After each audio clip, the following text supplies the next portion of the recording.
Netflix has been in a lot of hot water over the past year, from putting a stop to password sharing, incorporating ad-based content, and most importantly, all their recent cancellations. There's too many to even count, but it felt like every other day I was coming onto Twitter to see the news of either a new series being cancelled in the middle of production, or an existing show having the plug pulled on it before managing to reach its full potential. It's a real shame. Think about all your favorite shows. Which season of that would you consider your most loved? 99% of the time, I'd have to assume it's something past the first couple. The more time folks are allowed to work on a show, the more they can truly hone in on their craft and perfect it. But here are all these series that'll just never be able to reach that potential. It's kinda sad when you think about it. Something else I always see when a show gets cancelled, however, is a statement somewhere along the lines of, "This cartoon gets cancelled, but Big Mouth is getting another season?" Oh yeah, Big Mouth is like widely acclaimed, I forgot about that. Me and my big mouth. Big mouth. That's the show. That's the show. Released in 2017, Big Mouth shows the adventures of a group of kids as they face the horrors of puberty, with it being personified by a giant hormone monster who follows the children around, giving them advice and helping them explore these new feelings and emotions. And despite what the internet might want you to believe, it is a big hit. You see, when these adult animated comedies come out with ugly art styles, and clearly just created because some celebrity thought making a cartoon would be easy, they usually only last a season or two. But every now and then, one manages to slip through the cracks. F is for Family by Bill Burr is wonderful in my opinion, and it thankfully got a full 5 seasons with a definitive conclusion. But Big Mouth is a strange case, because if you look at most places online, you'll see nothing but pure hatred for the series. Yet, on Rotten Tomatoes, it sits at a 100% rating with critical acclaim across the board. It's currently on its 6th season with much more to come. How does that happen? I remember when the show came out, I thought it looked awful. Watched the first 4 episodes and then gave up on it. I had no real opinion on it, other than what I saw so many folks saying about it online. That it was the spawn of the devil and needed to be cancelled immediately. Which had me confused, as all these people constantly get angry about shows being taken off the air, and all the people working on it being out of a job, yet Big Mouth is apparently so terrible that the same argument apparently doesn't apply to it. Surely it can't be that bad, right?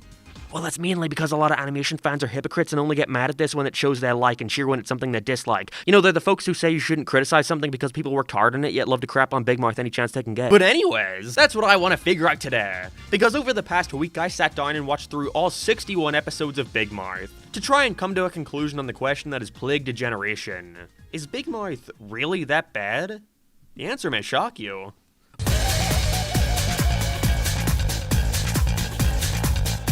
Big Mouth is, in quite literal terms, a coming-of-age show, which if you were unaware is my absolute favorite genre. If your thing involves coming of age in some way, I'm immediately intrigued. Almost Famous, Submarine, Superbad, all some of my most beloved films, so I was really curious if Big Mouth at the very least makes for a good coming-of-age story. It doesn't. Created by Nick Kroll, best known for being the voice of the Fat Pig in Sing, great sign right off the bat. It stars his self-insert Nick and his best friend Andrew as they begin reaching puberty. Also, there's a girl called Jessie who they talk to, and also this wacky guy who hangs around called Jay. They imply that the 4 of them are good friends, but we almost never see them do regular stuff friends do, so the best I can say is that they're all acquaintances. In the Big Mouth universe, when a kid reaches a certain age, they're visited by the hormone monster if they're a boy, or the hormone monstress if they're a girl, their whole purpose being to, in theory, guide them through all the strange feelings and things that come with puberty. When you hear that idea, you're like, what the hell? That's like perfect! Coming of age is all about characters losing their innocence in a way, so having the literal personification of that lost innocence is genius. How could they possibly? I'm pregnant. What? Nice. I mean, how would that even be possible? Guys, you had a slam dunk. What happened here? The biggest issue that I think plagues Big Mouth, at least for season 1, we'll get to the rest when we get there, but it's that there's such clear disregard for any sort of rules, wanting to go for a style that's much more akin to Family Guy where outlandish things can just happen.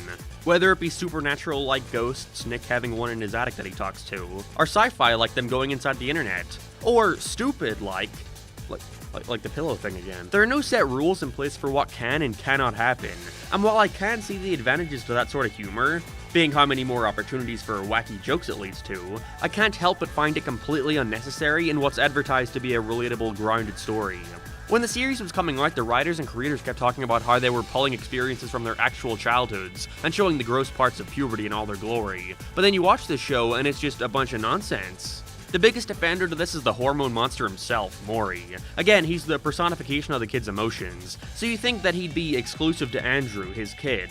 Like, there's not actually a giant monster following this kid around all the time. He's like a metaphor, you know? You know?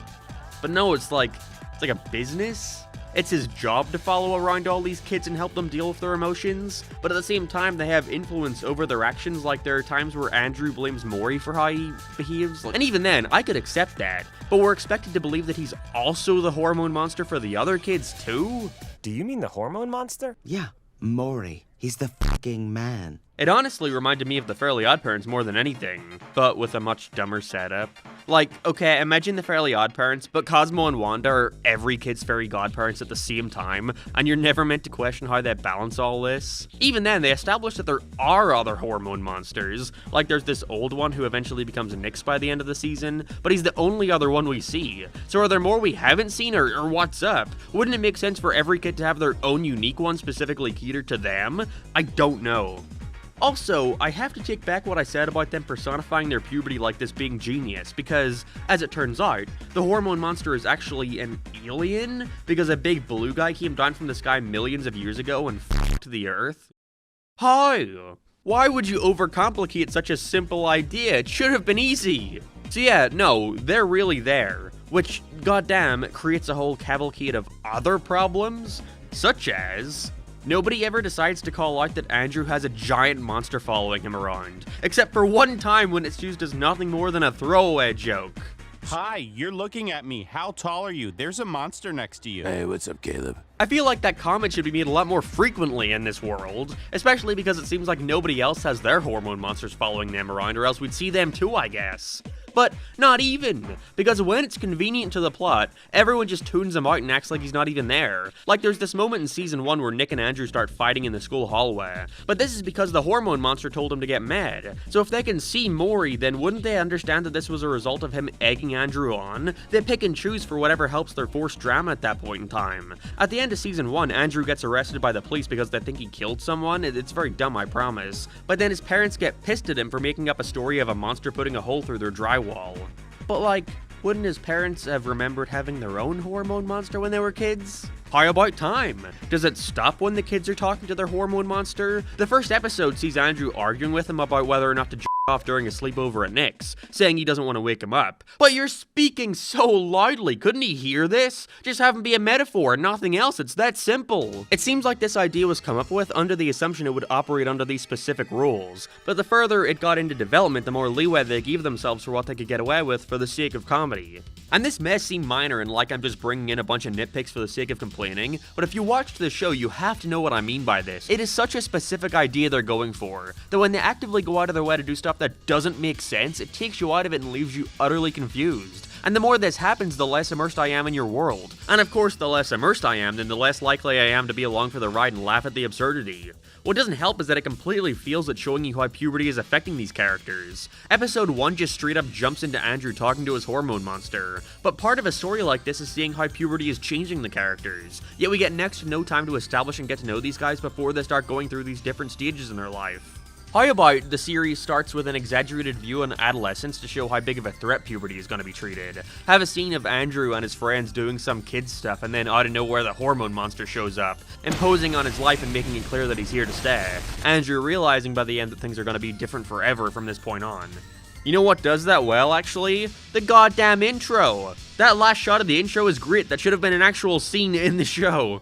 Go away. You are not real. You're just some hormone monster my brain created. I mean, yeah, no, that's just as impactful of an introduction. What definitely doesn't help is that none of these kids sound like kids. The whole gimmick is that Andrew is going through puberty, yet our main character Nick isn't. He's underdeveloped. Yet this is what Andrew sounds like? I mean, I'm over at Missy's and her mom was just about to make some decaf yerba mate. And this is what Nick sounds like. Andrew's got a date, so I'm staying at home. And I guess I'm going to a high school party? This is prevalent with a majority of the characters, and it's yet another thing that just takes you out of it. But I think what really gets me more than anything is that despite having all the pieces here for a truly amazing coming-of-age story, they drop the ball with just about everything.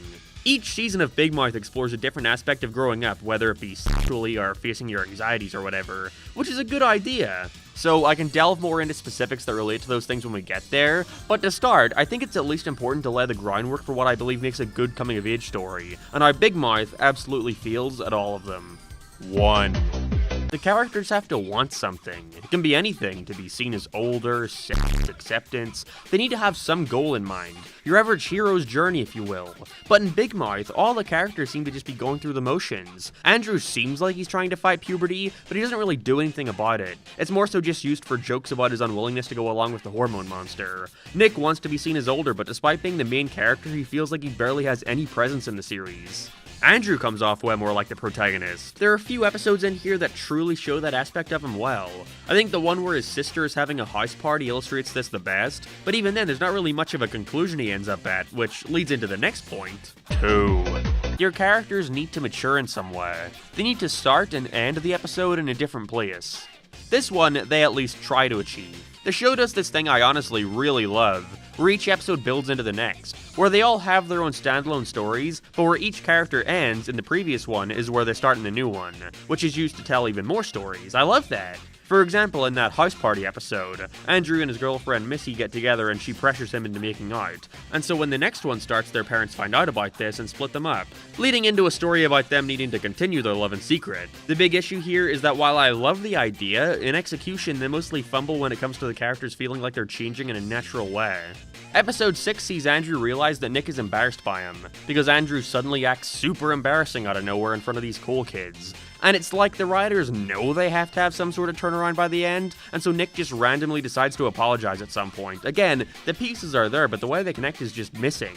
Even for simple stuff, it feels like they're just hitting beats because they know they can derive conflict from it. Episode 7 shows Andrew trying to control his urges by not off, which greatly upsets the hormone monster. And so during his and Missy's first kiss, he blows up and causes an earthquake, which ruins it, which he can do, I guess. And then the next scene just has Maury come in saying that he'll refrain from anything sexual from this point on. This is just for the purpose of having that moment at the end where he realizes that he can't fight those urges and screws up massively, giving Andrew an erection, which, again, he can do for some reason. I thought he was a separate entity. But there was no scene of the hormone monster wanting to make that change. He just suddenly had this change of heart off screen.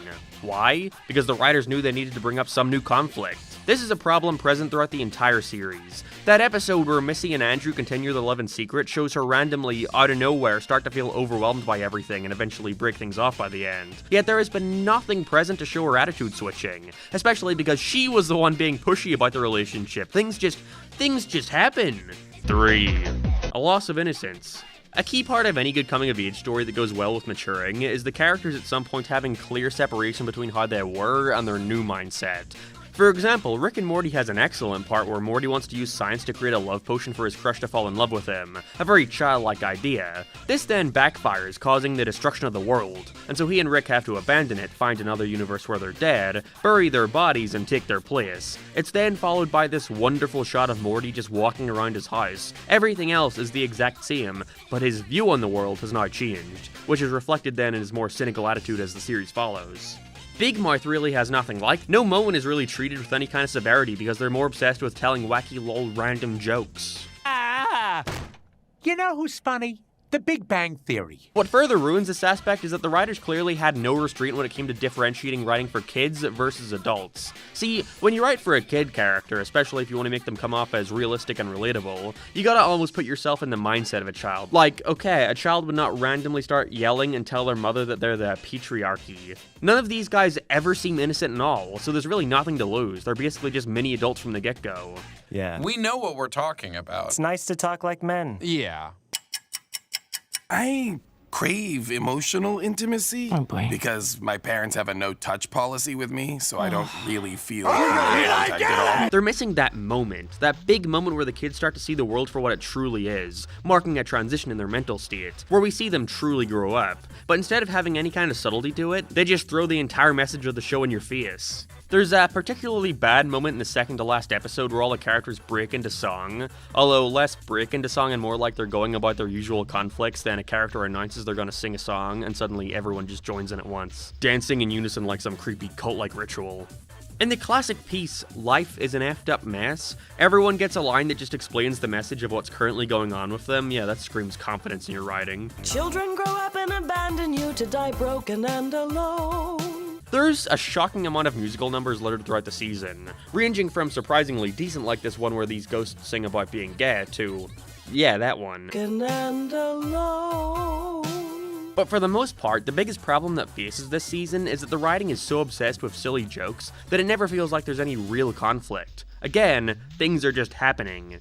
Which truly sucks, because there are good things about this season. I did not loathe my time watching it at all. There are a bunch of aspects I enjoyed a lot. For one, I think for a season meant to give you an idea of what the show is going to be like, they cover a bunch of good topics that relate to this theme. Andrew wondering if he might be gay, Nick screwing up being in a relationship with Jesse and trying to act like he was the one who broke up with her. There are good ideas in here, and I can only imagine they would have been handled infinitely better in the hands of someone who was more willing to focus on these rather than stupid hormone monster gags. Because believe you me, the humor is bad.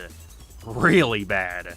I can get something out of a show like Family Guy, which creates the expectation early on that the rules can be bent whenever they see fit if it makes for a funnier joke. But when you have a show with as grounded and focused of a concept as Big Mouth, the last thing I want are epic meta jokes about the fact that I am indeed watching a cartoon at the moment. With the new Velma show coming out, I'm honestly very happy to see more people come out and collectively agree that meta humor is getting super tired and not nearly as biting as it was 10 years ago. When a show used to be meta, it was so few and far between that it caught you off guard. You weren't expecting it, and because every artist working on these cartoons didn't have an easy way of contacting them like we do now with social media, it was kind of surprising and nice in a way to see that employees on these cartoons were just like real people who were almost trying to talk to us through the show. But ever since you got compilations of these fourth wall jokes blowing up on YouTube and such, it comes off more like people want to capitalize on this popularity and cram in as many winks and nods to the audience as possible, just so they can eventually make a goddamn Twitter post about it. It's not funny anymore, it's just cheap and comes off like you're so afraid of telling a sincere story that you've got to raise your eyebrow to the viewer every 5 seconds, so they don't think you're too invested in your own world and the story you're trying to tell. Is it not? Please tell me they put a Walgreens in this Netflix. What are you guys gonna watch next? You wanna hang out? And when it's not doing that, it's just taking the worst of Family Guy, where the gag just comes from over-explaining stuff in place of a joke, hoping that you'll eventually find it funny. Okay, I've held off on it for too long, but I gotta say it. This show looks terrible. A pattern you can easily notice is that when you get cartoons made by celebrities, they usually look awful. I love F is for Family, but it is one of the worst looking shows I've ever watched. Right below that one, though, is definitely Big Mouth. I appreciate the fact that they're trying for a somewhat different style than what we're used to in these adult comedies, but it seems like the new things they do are all for the worse. Like giving the characters these ginormous lips that protrude off their face. They all look like fish, and it is so unappealing it's gross to even look at. Then there's the strange, realistic eyes. Well, okay, realistic compared to everything else, but they've got so much unnecessary detail that it looks like a bad, hyper-realistic creepypasta. The animation itself, though, is fine. I was surprised to watch it and see there's actually quite a bit of frame-by-frame in there, which you can tell by the line width changing sometimes, but it's really the art style bringing everything back. Also, the backgrounds are super inconsistent, it really bothers me. Sometimes they have colored outlines, sometimes they have super harsh shadows, sometimes they look right out of Family Guy, and then when they cut to establishing shots of the school, it looks like this. One thing I see a lot of people take issue with is what they actually decide to animate and show you on screen. Hell, it only takes 5 minutes into the first episode before you see one of their dicks. It took The Simpsons a movie before they went that far. It's not even the worst of it. I think the strangest part would have to be when they fully animate and show a face on the girl Jessica's, you know, and they hold on shots of it for an uncomfortably long time. Like a show about a bunch of kids Isn't that basically just like Holy shit, I hope not. Not helping your case, Big Mouth. Now, I don't inherently think that a show starring teenagers can't focus on sexual topics. You know, that's been done successfully time and time again. Look at The In-Betweeners or Sex Education. There's countless examples. And to say that shouldn't be explored at all is a very reactionary place to take such an argument, especially considering that such a large part of growing up and coming of age is the sexual aspect. But, and that's a big but, Big Mouth drops the ball by going too far into it. Like, because it's a cartoon, they really do get away with showing everything, and it's really not necessary. That's all I'm gonna say on this uncomfortable matter. Overall, Season 1 of Big Mouth didn't leave me absolutely hating it, but more so annoyed at how badly they butchered what was such a brilliant idea for a cartoon. There is so much missed potential here, with solid concepts yet pretty bad execution. Mainly from the show not knowing whether or not they want to tell a more grounded story or funny Family Guy gags. It is just the first season, however. Those tend to be rough, with the writers and showrunners still getting a grasp on what exactly it is they want to do. So let's check out the second season to see if they begin to refine any of these ideas.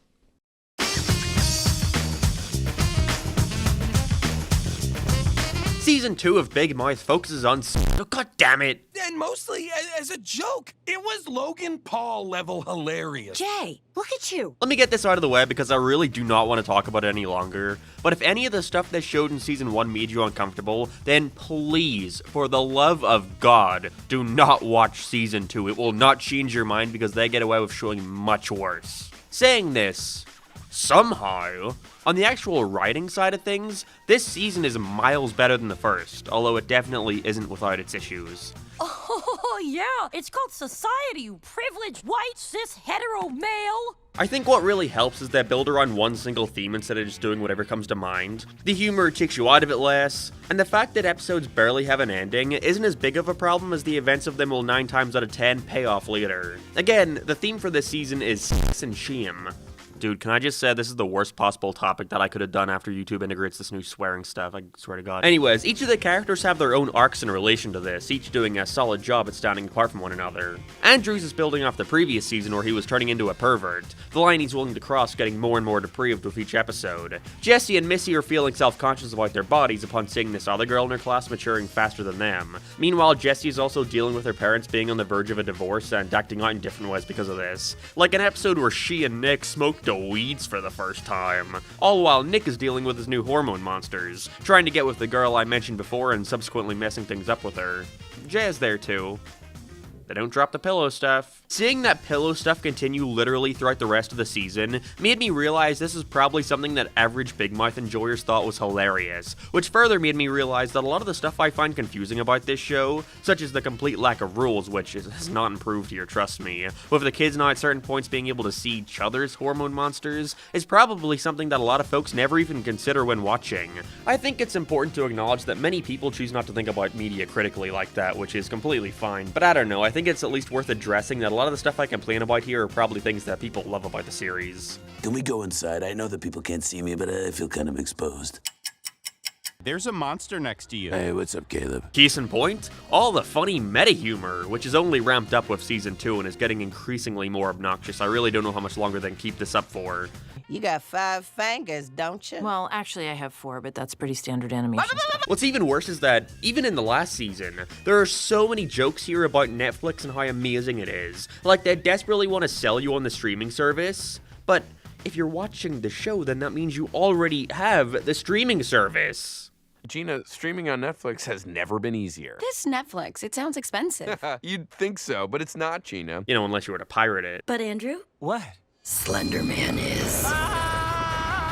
Okay, that last one wasn't meta, but I wanted to show it anyway. All the arcs are nothing stellar, but I do like the way it all culminates at the end. Particularly with this new character, the Shame Wizard. He's basically just the embodiment of one Shame, but again, he does it for everyone. I love how he haunts Andrew, judging him for every bad choice he makes and making sure he doesn't forget about them, making him anxious and paranoid. And the two-parter where all the kids are locked in the gym for the night, only to realize they're all haunted by the same being is great. Could have done without the ending, but an idea is there. They even come back to it in the final episode where we see him explain that to have shame is a good thing. Without shame, what's there to stop you from doing anything you want? The Shame Wizard is probably the best they've handled a subject in the series, especially his introduction. Wish we could have got one for the hormone monster too! Point is, there are concepts in Season 2 that are way more fleshed out compared to the last, and some of them actually aren't too bad. I also really like Nick's new hormone monster. Okay, wait, let me rephrase. In concept, I really like Nick's new hormone monster, because in practice, he's annoying as fuck. He's new to the job and inexperienced, and so that reflects Nick's choices and how he handles the relationship with the girl he likes. After he makes out with her, the monster encourages him to tell everyone because they're so excited and eager, which predictably backfires later on. It's funny, it's almost like these are greatly improved when each kid has their own specific hormone monster that caters to them. Still though, don't get me wrong, I'm not saying this season is amazing or anything. It's got quite a bunch of issues that for sure bog it down. Let's start with the minor complaints and work our way up to the more glaring problems. First of all, that episode where Nick and Jesse smoke is super lame. I have yet to see a cartoon that accurately conveys what that does to you. Not that I would know, So yeah, you do not see things jumping out at you or start to have your limbs bend and contort, fusing with others. You don't see wacky magical rainbows and flying dragons. You're mostly just chilled out and sit around eating whatever the hell's in front of you. Yeah, not that I would know. There's this episode early on that's all about abortions, and it is so lame. They spend the first couple minutes talking about how badass and brave they are for tackling such an issue, looking at each other like, whoa, folks are gonna be mad at this one. Then we see a couple unrelated segments where they are extremely on the nose about what the points they're trying to make are, literally having all their dumb characters talk about how abortions are bad, so the smart characters can come in and list all these epic abortion facts. But it's mostly abortions. Oh, common misconception, Jay. Abortions make up only a tiny percentage of what they do. Yeah, they also do breast exams. Educational for sure. I'm positive many 12-year-olds learned a lot of stuff watching it, but I'm watching this for entertainment, not for a lecture. By far the worst aspect, however, is what they end up doing with Jesse by the end of the season, because it is a genuinely interesting idea and they do nothing with it. See, they very naturally build up to Jessie feeling more and more fed up with everything throughout the season, to where by the final episode we see her run away from going to a therapist with her mum, and going into a portal with Nick and Andrew to the world where the hormone monsters come from. I don't, like, why is this needed here? It's very obvious that this is just a backdoor pilot, like, whoa, look at all these quirky characters we could explore if this were its own show. I mean, I gotta give it to him, it worked. But here we see that Jesse's hormone monster is being fired and replaced by the depression kitty, meaning Jesse is now depressed. If we ignore how they establish in this very episode how without a hormone monster you won't go through puberty, so you know, how's that gonna work for her? Also ignoring that the kitty puts her in a depression ward where she's gonna spend the rest of her life, which doesn't make sense as a shocker, that's not what happens when you're depressed. But it's evident they're using this whole thing as a metaphor. You know, the cat is laying on top of her and therefore she feels like she can't even get out of bed. Very obvious analogy they're making here. But the way they end up defeating her depression by the end is just by distracting it with a laser pointer and suddenly she's not depressed anymore. Any of you guys watching this ever felt a little down? Boy, do I have the thing for you. I think what they were going for here is that your friends can help your depression, like letting them help you, but it was not handled well. Especially considering the implication here is that it fixes your depression, which, sure, it can help, but definitely not fix. I wouldn't know, though, I don't have any friends.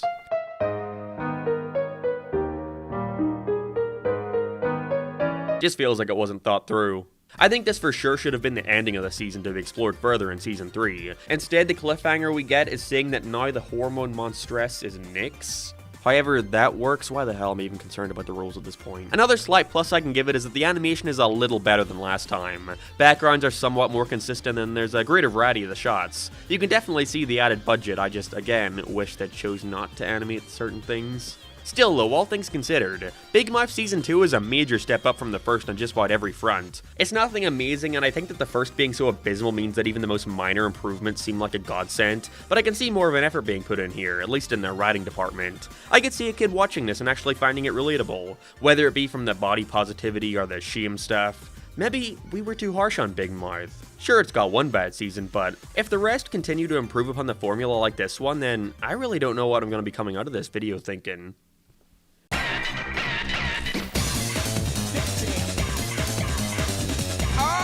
Talk about butt pussy. If that makes you uncomfortable, buckle up, y'all. Considering how well it worked out last time, I was shocked to see that for the most part, Big Mouth Season 3 abandons having a central theme, opting for a format much more in line with Season 1, which now leads me to believe that Season 2 was a complete fluke. They start with a 45-minute Valentine's Day special, which I'm almost positive isn't even supposed to be part of the season, more so just a middle episode between Season 1 and 2, but it honestly does a solid job at connecting both of them together, building off the Season 2 finale, and leading it into where these characters will go in Season 3, mainly with Jess starting to believe that he's bisexual, wanting to screw both male and female pillows. I still can't believe they haven't dropped that by now. But we also see Nick dealing with his new hormone monstress, finding out that he's our first boy and shows signs of going through female puberty, however the hell that works. They try to shove in way too many characters to this special, but it gets to the point of being so bloated and there's so much going on that it winds up balancing everything out. I also really like that the second act low point has the full version of the intro theme playing. I want to reiterate this from earlier, but the intro to Big Mouth is quite literally the best thing about it. I absolutely love that final shot. I wish the actual show was that good with its imagery. The way she's dressed, she could be a boy, or a girl, or a minion from the Despicable Me franchise. Sadly, I don't think the next bunch of episodes does nearly as good a job at following this up, mainly due to the plots they choose. We have a plethora of bizarre, creepy, and not all that interesting choices here, such as Nick getting a smartphone which can talk to him and makes him addicted to it, clearly going for that whole kids these days are glued to their technology theme. They for some reason thought that riveting arc needed a whole 2 episodes dedicated to it. Then we have one where Nick and Andrew are going to Florida to visit Andrew's family, where he falls in love with his cousin and makes out with her. And then the next one continues this with an A, B, and C story that could not be more tone deaf from one another. We have Jessie trying to learn how to masturbate with many more up-close shots of her you-know-what. Jay is now staying at Nick's house, which makes Nick jealous as he worries that maybe his family likes Jay more than him. Andrew's trying to send a dick pic to his cousin. Sorry, I'm not good with story. I'm more of a joke guy. Don't have to tell me twice. More than any other season, this one definitely feels like they were doing these kinds of plots for the sake of stirring up controversy. Although ironically enough, what I remember folks being mad about when this came out was the new character in class who talks to everyone about how she's pansexual and starts explaining what it means to all the normies, which is an actual word used. And not to make all you normie shit your Old Navy undies, but I am pansexual. Holy shit. I will say, however, by the last 4 or so it starts to pick up again. Coincidentally, those 4 episodes feel like they directly build off the end of Season 2. There are some good ideas in here that they exaggerate to a degree that adds to the message they're trying to give without going into the territory of being too outlandish. Such as one where the boys make a list of all the girls in their grade, and in response all the girls make one of the boys, creating all this social drama with people being upset or egotistical about their rankings, to the point where an app is made to keep track of it all. I thought that was a pretty solid concept that takes a situation teens may find themselves in and pushes it for the sake of comedy. The depression kitty even comes back around this point. They probably realized how they squandered such a concept, and so aimed to try and actually tackle it with the stress and pressure created by the school's exams, causing Jessie to once again feel like there's no point in anything. How do they solve it this time? Her dad suggests that in the morning she should cycle to school to get her outside and also to exercise. Hey, it's an improvement. Hold the phone, is that f***ing Fortnite? During that episode, all the kids start taking Adderall to help them focus on their exams, which causes their pupils to dilate, which only proves to me how much better these characters look without the creepy gem eyes. Tests rule! I'm like young Sheldon! They then end the season with another pair of episodes that aren't too bad. One where Nick and Missy start to grow feelings for each other and kiss in front of Andrew, and then Nick goes on to say he doesn't even like her, causing Andrew in the finale to blow up at Nick and yells at him for never really being all that great of a friend. Which is true. Again, there's rarely been any sign in this show of these guys actually hanging around each other. So to do something with that got me intrigued. It's too bad this is overshadowed by the strange what-if aspect where all the kids now have superpowers, don't question it. But they end on a good cliffhanger. Nick is now going off to camp for the summer all by himself, which is what the entire next season will focus on, I think. He and Andrew no longer like each other, Jessie is moving, and Missy gets a new hormone monster who encourages her to abandon all of her old friends. I wish the rest of the season were as focused as these last 4, because the other 7 are boring. Other than that, there are 2 characters that I feel to mention so far in the series. That's Coach Steve and Matthew. Coach Steve is awful and not funny. His only joke is that Nick Kroll likes to do a funny voice and says random dumb things, and in the first season he's the prime character that turn to when they want to make stupid meta humor. At the end of season 2 he gets fired from being the coach, which had me so relieved as it meant he'd no longer be intruding on these episodes anymore. But no, if anything it only makes him more annoying, because they desperately try to find places to insert him back in for a scene or 2. Because God forbid we try to make an episode without the iconic Coach Steve. And so he just shows up every now and then to derail a plot, only to get his job back in the finale. Hooray. Matt is the opposite of Coach Steve, in that I went from really hating his character to actually liking him a lot. In the first season, his character trait is that he's the gay kid, nothing more than a stereotype, which is like nothing, you know? But there's a moment in the second season where he's confronted about this, being nothing more than a gay character used to be mean and insult everyone else, to where we see how the shame wizard torments him about this, going into his insecurities of being the only outwardly gay kid in his grade, already adding some depth to him, but they build off of it super well, having him and Jessie connect and become friends, her trying to help him get with another guy they meet during the Valentine's Day episode, the rest of the season showing him trying and feeling to be sincere with the guy, having all this internal pressure which is represented by his hormone hormone monster, which is Maurice. This isn't relevant to much, but I think it's worth pointing out when Big Mouth does something right. I don't know, I feel like in some aspects this is a very easy topic for me. Like, I could endlessly crap on this for an hour and nobody would bat an eye and applaud. Which again, is strange to me because usually I see complaints towards criticism in animation along the lines of, "Why are you wasting time crapping on this? People worked hard on it." Yet when it's a show that's widely hated, that argument goes out the window, I guess.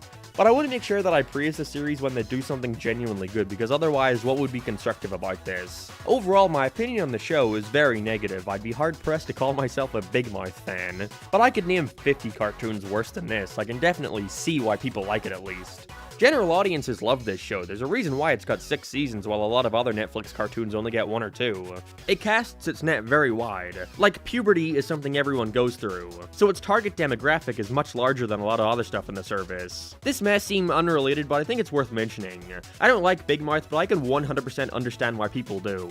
I went out of my way to reach out to some folks who genuinely enjoy it, and I kept hearing the same thing, that it is willing to go into all these taboo subjects that other shows avoid, that it does force you to sit and look at the gross parts of growing up, and I can see how that would make teenagers watching it maybe feel less alone, but again though, I don't really need to see a lot of this stuff. Big Mouth Season 3 is probably in between 1 and 2 in my opinion. 2 is alright and 1 is pretty bad the whole way through, and while a large chunk of Season 3 is like 1 in that regard, those last few episodes reminded me of the best of 2, and I can only hope now that they're aiming to have the next season entirely focus on one setting with a set of characters, that it causes things to be even more focused on the character dynamics. Let's see. Who is watching this garbage? The neo trolls on YouTube are right. This show is disgusting. You know who had a good intro song? This guy 2.5 stinks!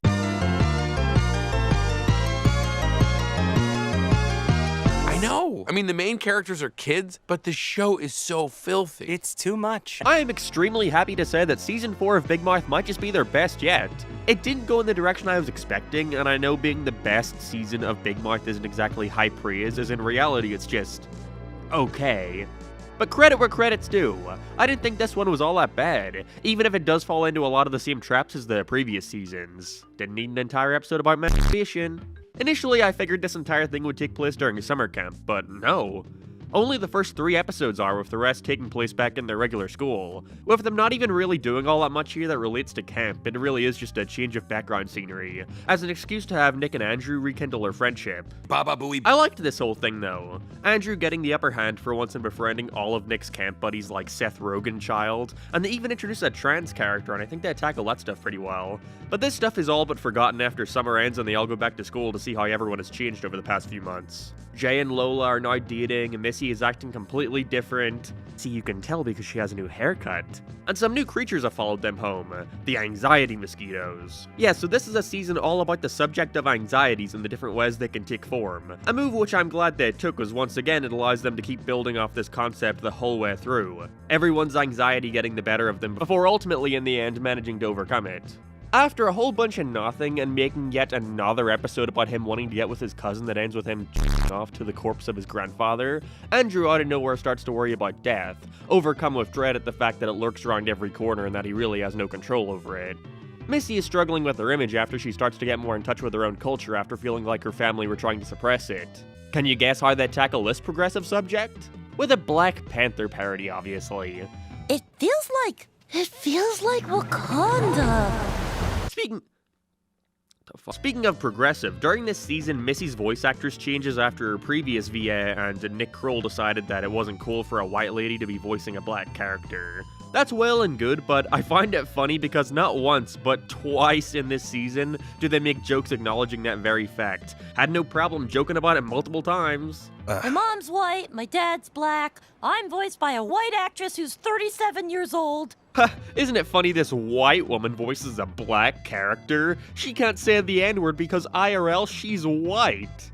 Okay, but guys, seriously though, we care deeply about fair representation. Yes, you can. I promise you, it is not okay for me to say that word. It took a bit of getting used to, but honestly, I think I prefer the new voice. It's way less whiny and high-pitched. They yet again revisit the stuff with Jessie being depressed, now having moved and attending this fancy private school where she doesn't fit in, opting to start skipping class to hang out with her new boyfriend. It's kind of it for the most part until the ending. Nick definitely gets the most attention, which makes sense, especially considering that so far I'm not all that sure about why I'm supposed to like him as our protagonist, because he's been nothing but an asshole for a majority of the show. But here we get to see more of his insecurities start to shine through and overcome him, due to the anxiety mosquitoes. We see that his biggest fear is dying alone, feeling like nobody will ever love him, which is sad. They show how he actually has feelings for Jessie that comes out of nowhere. They have not even implied anything with them since like the start of season 1. But because of this, seeing her with her new boyfriend ignites these emotions from him, which is followed up in possibly the strangest episode in the entire series at this point. So, out of nowhere, we suddenly see the life of future Nick, where he's a big shot comedian. I sure do love when creators insert themselves into their own shows and make themselves celebrities. The guy even calls himself Nick Star. But we see that the world is all desolate and on the brink of destruction, to where Nick has to return to his hometown to attend the funeral of his friend wait a minute. That's the same exact plot as the South Park Future special, and this one came out first, what the hell? He goes back so he can confess his love to Jessie so they can escape the Earth together before it blows up, in which they do and are about to frick each other. Also, I like how they show restraint in showing adult Jessie's private parts but not kid Jessie, whoa. But then she reveals it was all a trick, she blows everyone up, and Nick realizes that he truly is all alone in the world. Oh yeah, and it was all in his imagination. Love it. This episode honestly isn't very good. Way too much of it is just showing us what the future looks like instead of telling an actual story. Like, Jessie isn't even introduced until the last 10 minutes, but just remember this stuff. It comes back later, I promise. After this, there's a Halloween special, which I genuinely think may be the best episode in the entire series. It is genuinely kind of alright. Showing all the kids enter a haunted house where they're drugged and experience their own personal living hells, where they then have to overcome what's causing them all this stress and anxiety. Andrew learns that there's nothing he can do to stop his eventual death, so there's no use in stressing about it. Missy learns that she doesn't have to act one single way, and that she's made up of all different and varied sides to herself. Matthew, oh yeah, his mother learned that he was gay earlier on, realizes that it's not the end of the world now that she knows, and that ultimately everything will be fine. And Jessie learns that while she can't stop the negative stuff going on in her life, she can at the very least have gratitude for the little things that she may take for granted in her everyday, seeing that there's a lot to appreciate about her life. They all have a nice little arc. Everyone but Nick, who learns the message of always protecting himself and never putting himself out there so he'll never get hurt. His future self even returns by the end to ensure him that by choosing this option he'll be cementing being alone for the rest of his life. This is the best episode, but I couldn't even recommend checking it out, because it relies so much on the build-up of the previous stuff, which is pretty hit or miss. Like the one from 2 episodes ago where it's just 4 random stories of the characters all jerking off, you know, it's not that amazing. But the finale builds off this one, although possibly in the worst way it could have. Because Nick wakes up to see that he's now a lost soul, his body having been possessed by future Nick. Okay, why is he doing this? How did future Nick travel back in time to get here? So did he really meet his future self in the Halloween episode, or was it from the drugs? Never said. The whole point is to show everyone trying to act on what they learned in the last episode, only for future Nick to come around and undo that progress, where Ghost Nick then has to try and uplift his friends again. It's a little too fantastical for my tastes. Like, it does a thing similar to the end of Season 2 where their solutions to this stuff is too simple. Like, Jessie sees that helping Nick makes her less depressed, which I'm pretty sure is the exact wording she chooses, but like, it would distract her from it, sure, but not make it shrink. There's a lot of moments in this show where they treat these emotions super simply, and I'm beginning to accept that that's all they'll really do with them. Which wouldn't be bad if they weren't treating this like it's the most groundbreaking advice ever. Hey guys, here's some helpful tips to being less depressed. Number 1. Exercise. Number 2. Take on your friends' problems too. Number 3. I like the moment at the end where Nick goes inside his own body and has to face the embodiment of his own anxieties, learning to accept and embrace them as a part of him, overall ending the season on a fine note. Like I said, this was probably their best season yet. I enjoy aspects of 2 more, but it has stuff like the awful abortion episode and stuff, so I definitely feel 4 is more consistently alright. I have no idea where they can go from here, though. Like, Nick is now in love with Jessie, but all the other characters feel as if they're getting to a point where there's not much to do with them. You know, this is the 3rd season in a row where Jessie's learned to deal with her own depression, so let's see where they take us in Season 5.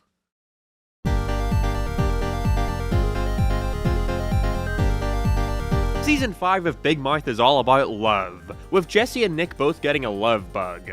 However, despite this being because Nick wants to get with Jessie, she on the other hand wants to get with the new girl from last season, Allie. You can see the conflict of interest here. I understand why they do this formula of introducing a new creature every season, so they're not bombarding you with all these guys at once. Also, because I don't think they ever thought that far ahead. But it just leaves me asking more questions. Like, wasn't Andrew madly in love with Missy during season 1 and 2, yet he never got a love bug? But the second Nick starts liking Jesse, it shows up for him? Boy, I sure hope somebody got fired for that blunder. Nick Kroll. The main issue I have with this season is how it lacks any kind of direction until the ending. They bring back a bunch of old stuff like continuing Jay and Lola's war from the last season after they break up. The Sheem Wizard comes back to star in his own episode again. It really feels like they've begun running out of steam, if that was even possible. Despite only being at season 5, it's already starting to reach that point where their characters are turning into one-note archetypes. Especially Andrew, he's the worst culprit to this. In the beginning he was an awkward and perverted kid, yeah, but there was still a part of him that felt real in a way. But after the second season they really started leaning into that perversion. To the point where it just feels like they took Jay's character from early on and replaced it with Andrew because now Jay has bisexual adventures to go on. Honestly, it may just be a case of getting in new writers and such as the show has went on. I actually checked out the writers and stuff and was shocked to see that Nick Kroll was only responsible for writing one episode of Big Mouth, that being the pilot. And while other producers such as Andrew Goldberg have been a little more involved throughout the show, it seems like season 5 and 6 are the ones with the least amount of involvement from its original creators. And while there's not a noticeable drop in quality or anything, it definitely does feel different. Like a lot of them though, it does begin to pick up by the last few episodes. Over time, we're also introduced to another new creature, the Heat Worm, which Missy gets after becoming jealous over Jesse and Allie stealing her idea or something, I don't know, which causes her to go online and epically troll them all. Nick then also gets one after Jesse breaks his heart in front of the whole class, his love bug dying and coming back as a worm, Missy and Nick both bonding over their mutual hatred of them both, which turns their worms into heat snakes, growing larger and larger. This is the main theme of the season, but it is way less grand compared to what each previous one had built up. These ones remain episodic for the most part despite a couple of running themes, like Matthew breaking up with his boyfriend to pursue Jay because he likes him now, I guess? Yeah, that's natural. There's also this big half-hour-long Christmas special where they tell a bunch of random Christmas stories using the Big Mouth characters, and I'm gonna be real with you, I skimmed through this one. There are not words to describe how much I hate when a show does these types of episodes. They are so bloody boring to me and I don't know why. I think it might come from my love of The Simpsons. As a kid, they would air around 4 Simpsons episodes every night, and so when one of them was a goddamn anthology I had already seen 5 times before, 7-year-old me was furious. Anyway, Big Mouth. I will say, however, there is some stuff to appreciate about it, like all the different art styles they go for, which are replicated pretty well, like a more action-y looking style, stop motion, and a storybook aesthetic. I think it's important to recognize that when a show has a generally ugly art style, I see a lot of folks trying to say that the artists and animators working on it are lazy or untalented, when that's not the case at all. They just do what they're told. And there were a few moments in Big Mouth where I could truly see that talent shine through. You know, all this stuff. The puppets they use for in between the stories also look great. There's plenty to love here, but I just can't get with a bunch of random inconsequential stories. It ain't my thing. You know what definitely ain't my thing? The finale. So, by the end of the season, Nick realizes that he is like bad or something, and accidentally gets transported back into the monster world with no way out, and so Andrew and Maurice have got to go and find him. This is then followed up by Nick having to go and talk to the head of human resources, which is Nick Kroll standing on a green screen, and it becomes painfully obvious that this guy freaking loves himself. You're using me and this whole show to work through your own from when you were a kid? Well, mine and all the other writers, but yeah, mostly mine. He basically just stands there explaining the entire plot of the show to Nick, him realizing that he's just a cartoon character that's used to vent about stuff that happened to Mr. Kroll as a kid. And they make a bunch of jokes like, yeah, I do this and then, look, we're even writing the episode right now. But I don't think the guy did a single thing in this season other than voice the characters and stand here like a goober. I can see why this is funny in a meta way, but it comes off as super lame to me. This joke works in random comedies like Uncle Grandpa or Chowder. Well, Uncle G, did you find out the meaning of your life? Yeah, some bald guy drew me when he was bored. But for Big Mouth, where the entire gimmick of the series is kids learning how to deal with how rapidly things change during puberty, to have smug-ass Nick Kroll stand there and basically give Nick the advice he needs comes off super lazy and basic. But alas, it works. Nick learns to stop drinking that Haterade, and his heat snake turns back into a love bug. Hooray. Hold on, you voice me? Yeah. Oh, bummer. I thought I was Will Arnett. Well, maybe people think that I'm Bojack. No, nobody thinks that. Yeah, I know. Jesse also realizes to not be such a dick and apologizes to Missy, which too turns her hate into love, ending the season on a nice little note. Season 5 definitely feels like the turning point for Big Mouth. Season 4 already felt as if it could have been the finale to the series. It even ended on all the monsters singing about the themes of the show, so who knows, maybe they initially thought that would be the end of the show before getting picked up again. But all the characters really seemed like they had reached a natural conclusion to their arcs, and from this point on it's like they don't know what to do with them anymore, so they keep adding in more and more monsters hoping it creates more conflict. Still though, it was fine. There wasn't really any glaring issues with it, although maybe at this point I'm just becoming numb to all the bad stuff and I'm just looking for any glimmer of hope I can deem from it. But even then, Season 5 is without a doubt the least memorable. Next up is the most recent season, number 6. After this, we're finally done. But I'm mostly curious, before we end, are they gonna get the series back on track or continue to derail from what the show started as?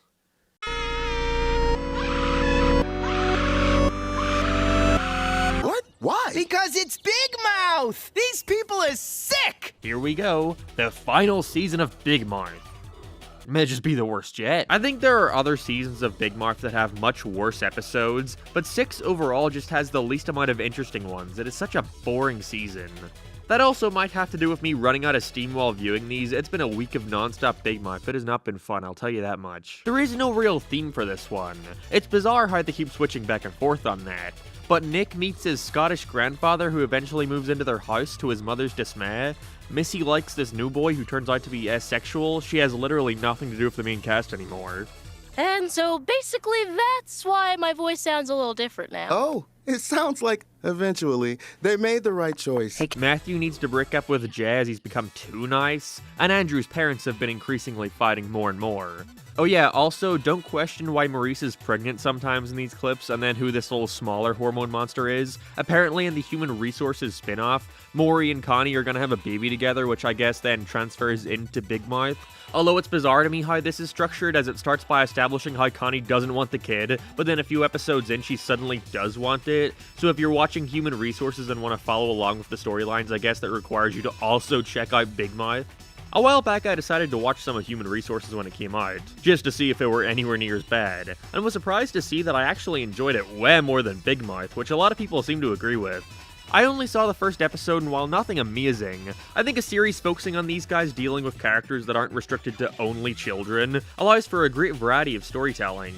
It had this elderly lady with dementia plot in the first one, which I actually really liked. So, if you want to look at any of this after watching the video, I'd probably recommend the first episode of Human Resources. I can't speak for the rest. I really don't like how they handle Andrew and his new girlfriend. I never enjoyed it when a show would bring in a long-term relationship that doesn't reset for one of the characters, and then a couple episodes later has them acting completely differently just for the sake of breaking them up again. Like, why even bother at that point? There are also 2 really awful episodes here that I wasn't a fan of. They do the same thing as Season 4 where we see 4 different characters going through a similar situation. This time it's all about the girls' private parts. Is that okay for me to say, YouTube? I have no idea anymore. They have so many close-up shots of Jessie violently scrubbing her thing, and we see it get bright red and itchy with yeast pouring out of it, like really regretted eating during that episode. Then there's like a musical episode. I think it's a Mamma Mia parody, but it's Lola getting 3 dads all at once, and I'm glad to see that even 6 seasons in, she can remain the most consistently annoying character in the whole show. Nothing, though, could have prepared me for the finale, where, out of nowhere, all the characters wake up in different bodies. I don't know either. I don't know, man. I never understand this in the finale. They always gotta do something cuckoo, and I don't get it. Jessie is switched with her dad's new baby, Missy with some random actor she likes, Nick with his grandfather, and Andrew with his dad. Why they insist on inserting these random-ass supernatural elements to this show is beyond me, but it is a pretty terrible way to end the season. Basically, they're just able to fix whatever problem was currently facing them, because who they're switched with relates to it. Problem solved. Andrew's parents have made up, Nick's dad is back to being nice, Jessie learns to accept her new sister, and Missy learns that it's okay if her new boyfriend is asexual. Hooray for all. I really wish I had more to say about these past couple seasons. I realize now that I spent like 20 minutes talking about the first and 5 for the last. But I think that only goes to show how much the series feels like it's just out of energy. It feels drained, like there's no more ground to cover. Recounting back to Season 1 honestly made it sound kinda quaint, when it was just these 5 characters going through their regular lives with a monster following them around. Now we follow like 20 characters and their additional 40 monsters who rarely ever even speak to each other anymore, as they learn the same messages over and over again. It at least seems that Season 6 hasn't left on a cliffhanger, which they usually do, which I hope means that with the next one, they aim to start fresh and get back to basics in a way. Scale back and focus on what Okay, well, I was gonna say focus on what made it good, but that's not entirely true, is it? I guess I just don't like this show on a fundamental level. Such a contrarian, I know. But what pains me most is that I really love the idea behind Big Mouth, exploring everything that comes with growing up in a non-episodic format, where characters can grow and change over time and that isn't reset every 22 minutes. Where it falters is the lack of restraint shown by the writers who clearly had a background in writing for Family Guy. There is merit to that sort of style, and again, I can completely understand why some folks liked that very aspect of it, but it just doesn't do it for me. If Big Mouth had a better art style, stayed more grounded, and maybe censored some more of those uncomfortable scenes, I probably wouldn't think it was all that bad. But it all comes together to create a series that feels like it never really knows exactly what it's trying to be, and I think that's what holds it back the most. However, it's got a 7th season coming, and unless Netflix goes under, it isn't getting cancelled anytime soon. At this point, I have accepted our Big Mouth overlords, and I think you all need to as well. I'm tired of seeing it be brought up every other day, people taking any cartoon being cancelled as an excuse to crap on it, saying it should also be cancelled, when I promise you, Big Mouth is not taking the spot of another cartoon. It is now up there with Simpsons, Family Guy, and South Park as a series that'll never die. And the sooner we all accept that, the sooner we can move on from it. A couple months back, I made an hour-long video dissecting every single season of Big Mouth, coming to the conclusion that the show was pretty bad, but not terrible. With how much folks rant and rave about it online, I was shocked to see that I actually find myself liking some of the ideas they went with. Mainly manifesting one's hormones through a monster called the Hormone Monster. It's a neat idea in the surface level, but pretty disappointing when you realize that the series literally never uses this fun concept to their advantage, just having it as an excuse to tell cringy stories and show kids private parts without getting in trouble. And it's not creepy if it's educational. One of the main things I hated about the series was how they started to introduce all these other creatures like love bugs, depression kitties, anxiety mosquitoes. It only aided in confusing this concept more and more given how they're introduced. Like, are we really expected to believe that a 13-year-old boy has never felt anxious before? Never got a bit tense trying to get that victory royale? Oh yeah, and then they confused it further by explaining how there's this strange portal to another world where all of these emotional-based creatures live and work in an office building together. It's truly bizarre and only breaks any sense of logic this series once had. Like, I'm meant to believe that these creatures somehow are able to work with dozens of people at the same time somehow, despite also being their emotions? And on top of that, they have time to live a regular life outside of their 9 to 5? Well, I clearly have no taste, because in March of 2022, Netflix released their first spin-off to Big Mouth, Human Resources. Maybe I'm just cynical, but it came off as such a lazy idea. Like they saw the immense success of Big Mouth and thought that combining it with another crazy popular show would print money. In this case, it's literally like they pitched it through the prospects of Big Mouth meets The Office, of all things. So the show's gonna be like Big Mouth? Well, Big Mouth meets The Office is how we sold it. Oh, I'd watch that. Oh great, I'm glad they spent the first minute of their show basically confirming how lazy of an idea this was. Saying all this, however, I watched the first 2 episodes when they were initially released, and I actually find myself not absolutely hating it. I remember there being a couple interesting and clever concepts buried underneath a cavalcade of problems. Funnily enough, like a month after I released my video where I kept reiterating how Big Mouth was here to stay along the likes of Family Guy and The Simpsons, it was announced that it would only be getting picked up for 2 more seasons, with the 8th being its final. An unfortunate day for Big Mouth enjoyers. And sadly, Netflix were taking Human Resources with it, being cancelled after only 2. How will we go on not finding out what happens to baby Nick Kroll? Guys, go to the description and sign my petition to get a new season. Big Mouth Future. That doesn't exist, don't actually do that. So given its ending, I figured now would be the perfect time to put the spotlight on Human Resources. I watched the whole thing. Pray for me. And what conclusion did I come to? Well, that's what you gotta watch the video for! Right now! Kill me! Human Resources Season 1 kicks off, well, okay, after the funny epic meta moment, by introducing us to our main protagonist, Emmy. Yeah, I was shocked to see them have some restraint and not have Maurice be the main character. I'm glad they recognized he works best in small doses. No, instead, she's the bumbling, quirky assistant to another love bug who works at the office. If there's one way I could describe her character, it would have to be this image. She's loud and obnoxious, gets drunk all the time, just a total mess. But whoa, her boss has just been fired for undisclosed reasons, and so now she's gotta take over. Honestly, when hearing this premise, it sounded like a great idea for a show. No, really. You know, in a perfect world where Nick Kroll was competent, this would be a series that sees our main characters tackling a different human every episode, dealing with their emotions and helping them get through whatever problem they currently have going on in their life. You know, if you think that's what it's gonna be about, then you're right. Partially. See, if they did that, every episode could be something completely new. It allows you to cover a variety of different subject matters that could be relatable to adults. But no. Instead, the entire thing sees her being the love bug replacement for her boss's kiss, this lady who's just had a baby. So every single story following her doing her job has to do with this same lady, dealing with her husband and baby. The variety instead comes from the other creatures and who they're following. However, it's the same people every time. This guy who likes basketball, this old lady. There are certain episodes where they go into showing them overseeing new characters, and what do you know? They end up being some of the most interesting out of the entire show. Like, there's this one where we follow a girl in high school who's going to the same college as her girlfriend. Only issue is she just got accepted into a better school. So now she's got to decide whether or not to follow her love bug or her business goblin, her sensible something. Gonna be honest, I did not bother remembering her name. It's bizarre because when I describe it, you can't help but wonder how they could fuck this up so bad. They had gold here with the premise to human resources. Every episode can mix and match different emotions together to see how they work off each other, to end on delivering some profound message about the way people think and how their feelings can either clash or harmonize.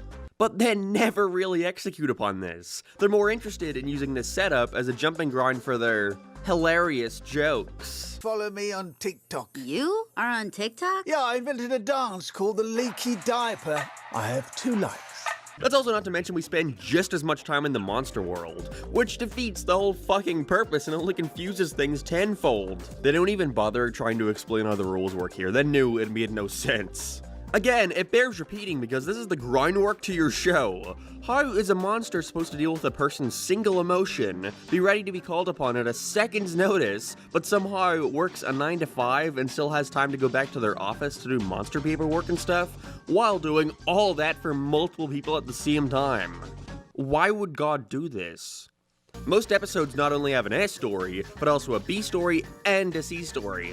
And because of this, none of them are allowed to be fleshed out that much because the writers want to cram in as many creatures into these 10 episodes as feasibly possible. They expect you to treat this like it's The Office. They expect you to care about every single one of these monsters and what they've got going on in their life.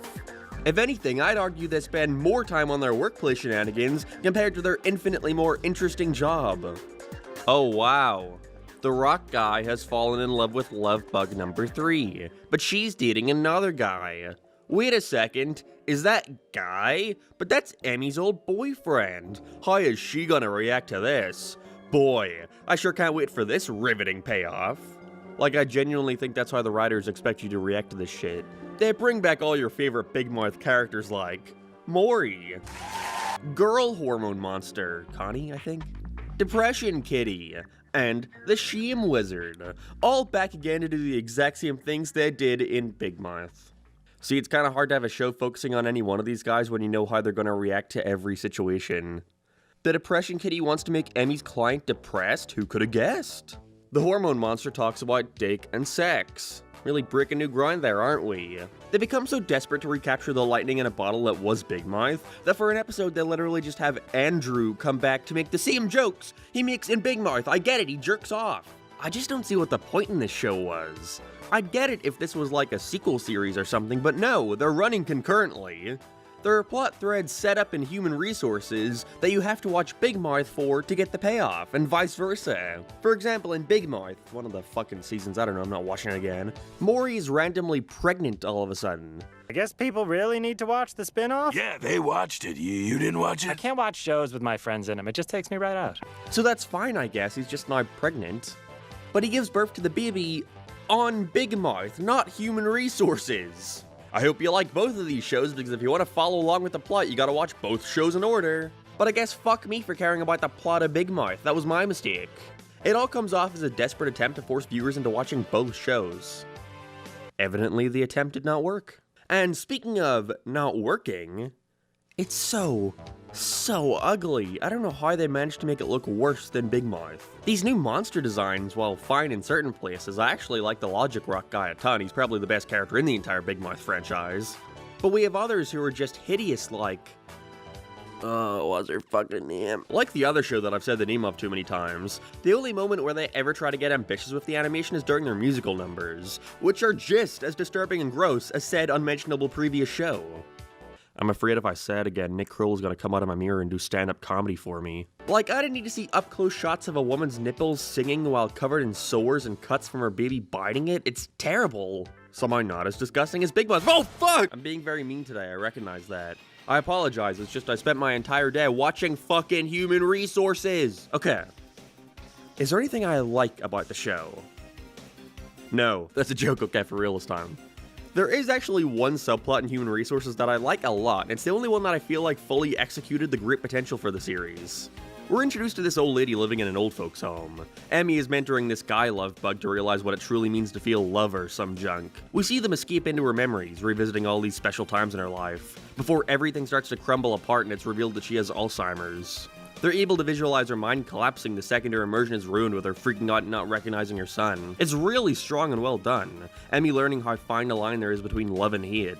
The meal love bug, didn't remember the name, seeing how overindulging in this love for her past memories can actually be a bad thing. I wasn't expecting them to bring her back, but they do towards the end of the season, with her granddaughter, who is actually the trans kid from the summer camp season of Big Mouth, taking her out on an adventure. The love bug slowly realizing that she's dying and he's not ready for that. He wants to keep reliving these memories till the end of time. They even pull in her son having to deal with Keith grief, played by Henry Winkler. Him having to accept that his mother won't be around for much longer and he has to process that before it's too late. They actually had the balls to end it with her dying, and it's one of the only moments in the entire season where they set something up and gave it a satisfying payoff.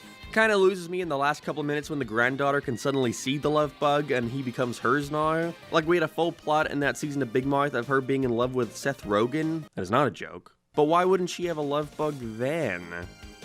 But then again, who cares? I also really enjoy when they finally reveal in episode 8 why the previous love bug Emmy was the assistant for got fired. And it's because she fell in love with a human who could actually see her. Doesn't make a ton of sense considering we're meant to believe this human somehow didn't have any emotion creatures of her own, but hey, I don't mind them bending the rules when they actually do something with it. We see their bond growing more and more, Sonia getting ready to quit her job as a love bug to go be with her, before realizing that the reason the lady was able to see her was because she was schizophrenic. Sonia realizing how crazy this all is, and that being with her will only cause her mental illness to worsen, and so she lets her go. Huh. It's funny, it's almost like your audience connects with your characters more when you try to be earnest. Interesting. But did you also know that this is a Netflix show? You got 2 shows on Netflix! The meta humor has unfortunately not subsided with this new series, and it's taken me until very recently to realize why this stuff bothers me so much. It's lazy. Where's Walter? Oh, Walter's part of the A story this episode. The problem with these jokes aren't that they're meta, it's that they're easy. It feels like a cheap laugh. Like you don't have to put any effort into your writing because the average person finds this shit hilarious. I recently watched this other Netflix animated series, Tear Across the Dotted Line, which was very good. I want to discuss it at some point in the future, but the series is super personal to the creator. He narrates the whole thing and voices all the characters. A couple weeks it returned for a sequel series, This World Can't Tear Me Down. And not as good, but still solid. But something I noticed is that it's incredibly meta and self-referential. They make these exact same Netflix jokes, but somehow it works. Please excuse me, I'm going to do an interview with Cosmopolitan and make a series for Netflix. Blessed are ye who are in line for benefits. That's when I realized it's all about execution and purpose. In Tear, because the story is so personal, we're seeing the main character, you know, the author, creating a season about some of the troubles that were going on when it came to Italy and immigration, him being very pro-immigrants. But there's a lot of moments in the show where we see him stop and try to ask if he's even allowed to vocalize an opinion on the matter, because look at him. He's trying to relate and speak for the common man when he's not the common man. He's literally a famous cartoonist and is doing this from within his own Netflix series. It's very meta, they say the word Netflix like 20 times an episode. But it works because of the context. The meta commentary is used as a jumping ground for a discussion, instead of the entire joke just being, lol, Netflix is something you watch. It's safe to say Season 1 of Human Resources left a lot to be desired, with its main issue being that it doesn't execute upon this idea very well at all. But I will say, there is a glimmer of hope for Season 2, with it ending on Emmy getting a boatload of new clients to become a love bug for. So before definitively saying it's a bad show, it's probably worth giving it a chance to prove itself. So let's go, Human Resources. Wow me. Holy shit, is that a Sonic reference? I just find them to be cringe. Cringe? Cringe. Cringe? Yeah, it's just cringe. Oh boy, here we go! Back at it again with Human Resources Season 2. Wait a minute, I think I actually like this one, what the hell? Season 2 begins the only way it could, giving us a literal slideshow of what happened in Big Mouth to explain why the hormone monsters had their baby off screen. I think it's a perfect way to catch people up from last season. Glad to see they still haven't lost their wit. Yeah, just gonna get it out of the way now, this show is still insanely unfunny. Sometimes characters have twins, and that's just good storytelling. I forgot to mention it last season, but there are these random moments where they're clearly trying to have visual humor, but it's so infrequent that it confuses me every time it comes on. Like, this is a show about dicks and sex, why are you also trying to be Monsters, Inc.? Now, where this season really starts to improve is with the characters. They start to get way more fleshed out to the point where you actually care about them. We kind of drop Emmy getting a bunch of new clients, to instead focus on one again. But it's not as big of an issue, because we're also introduced to a bunch of new clients for the other creatures to be around. Like this lady, this guy, and this kid. All memorable characters. Yes, I remember their names. Why are you stupid? Why are you even asking this? First of all, I gotta talk about our few new characters for the season to take the place of Gavin. Wait, who's Gavin? Oh, that's right. Half of these characters are so utterly forgettable that I forgot to mention him at all. Hormone Monster, this guy, very cocky, pun was unintentional. Oh yeah, he dies near the end, fell off a building, was very emotional, promise. So anyways, in terms of new major characters, we have Hope, who I find kind of annoying, but I also think that's the point. As well as this female Logic Rock lady. It took me way too long to realize that she was voiced by Miley Cyrus. I think the writers might have worried about that, so thankfully, they came prepared. Remember when you were a kid and I knew that Miley and Hannah Montana were the same person? You did. I still can't believe it. In this same episode, we see a poster on the wall that is literally just a trace of Invader Zim. There is not even an attempt at parody here. So during this season, we see the Logic Rock fella pursuing the love bug Rochelle, after that purple guy from last season breaks up with her, which begins turning her into a heat snake. I think they really wanted you to root for them like Jim and Pam from The Office, but I could not give less of a shit about her. I don't know why they treat it like she's the main character all of a sudden. A majority of these episodes are about her. She even gets to start the final song. Now, while I wasn't a fan of these Office escapades, I ended up really enjoying what they had going on in the human world. They're able to cover a lot of different ground while still finding a way to connect everything together. It feels way more in line with how I thought Season 1 was going to be, with us seeing these people deal with their problems with two of their emotion creatures being at odds with one another. First of all, we got this lady, Emmy's new client. That's where she meets Miley Stone, sis? Miley Roxas. We see how Miley is continuously pushing her away from people, not allowing her to get too close to others. It's this big running theme throughout the whole season until Emmy goes inside her memory bank, which is a thing now. Is that in my head too? Shit, I don't know all the rules. Well, at least they're finally admitting it. But she finds out that her client had a super close relationship with her mother, but when she got cancer and was suffering in hospital, they didn't want to face it and chose to ignore her, never seeing her mom until one day getting the news that she died. On the other hand, we follow along our meal love bug. I'm so sorry, I could just Google the names, but I really don't want to. We see him helping an old man who's just lost his wife. He kinda has to learn the exact same thing as last season, to stop holding on to past memories and to move forward. But they also throw in a great message of the man finally needing to discover more about himself now that his wife is gone. And so he starts trying to branch out and find a partner again. This is when Emmy's client sees the old man on a date with another woman, and it's revealed that she's his daughter. Whoa! I was somehow not expecting that. Now both of these disparate plot threads have started to intertwine, and we begin to see the way in which both of these creatures have been helping their clients start to clash. The daughter not being able to handle that her dad is finally moving on and letting others in. On top of that, we've also got this lady who's an acclaimed author but can't seem to find people she can connect with. People either treating her differently for her disability, or simply trying to use her as a stepping stool to move higher up in their industry. It follows through really well with another great episode, where we follow a boy who's got a disability that prevents him from speaking, yet he wants a toy truck. And so we see the creatures trying to find a way for him to communicate to his parents.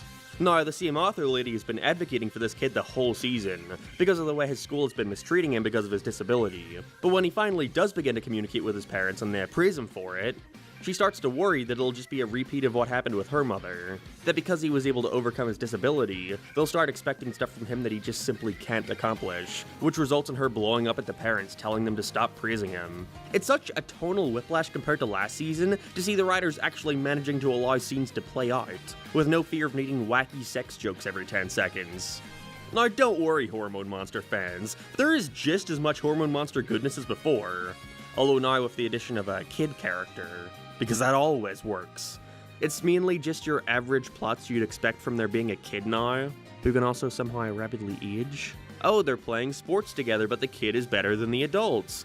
Oh no, he doesn't want to follow the family business of being a hormone monster. He wants to be a shame wizard. What college is he gonna go to? That shit. You know, at least when I have my expectations for these characters so low already, I can just kinda tune these scenes out and turn my brain off. It's only unfortunate because there are so many episodes in the season that have almost nothing to do with their job, especially near the end of the season. We have an entire episode where this little germ guy is being spread around the office and they all get sick. The monsters are having a party and realize the shame wizard isn't that bad of a guy after all. The final episode of the entire series leaves a pretty bad taste in my mouth, because it's just one big Die Hard parody, and you can't have a Die Hard parody without the characters constantly pointing out that what they're experiencing is similar to that movie Die Hard. This idea is so lazy that Rick and Morty literally did the exact same thing with the exact same jokes years ago, and it was equally as unfunny. There are still glimmers of hope, however, sprinkled beneath. Like the Germ episode is where we finally learn more about Miley Cyrus's character, and I like it a lot. We learn that she's so closed off from others because she fears attachment. She lives forever and therefore has to witness countless clients of hers die, and it's turned her into, well, stone.